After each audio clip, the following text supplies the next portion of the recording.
Ikkita narsa bor birodarlar, insonni bu mo'min bo'lsin, kofir bo'lsin farqi yo'q. Insonning hayotini jahannamga aylantirib yuboradi. O'tmishiga pushaymon, kelajagidan xavotir. Inson o'tib ketgan ishlarni eslab, pushaymon, afsus, nadomat chekaverar ekan, bugungi kuni rasvo bo'ladi. Inson kelajagida nima bo'lishini o'ylab, kelajak haqida xavotir qilib, siqilib bo'g'ilyapti, bugungi kuni rasvo bo'ladi. Mo'min nima deydi? Bo'lib o'tgan ish bo'lib o'tdi. Alloh xohlagan ekan, bo'ldi, ketdi. Endi kelajakdan nimaga xavotir olmaydi desa, kim aytgani bo'ladi?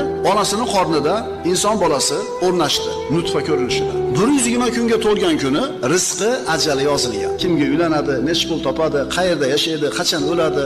Shunga iymon keltirgan odam Alloh aytgani bo'ldi deb ketaveradi. Ammo hech narsa qilmasdan o'tira olmaydi. Sababini qiladi. Musulmonga yaxshilik kelsa ham, yomonlik kelsa ham musulmonga foyda. Birinchi holatda shukr keltiradi, ikkinchi holatda sabr qiladi.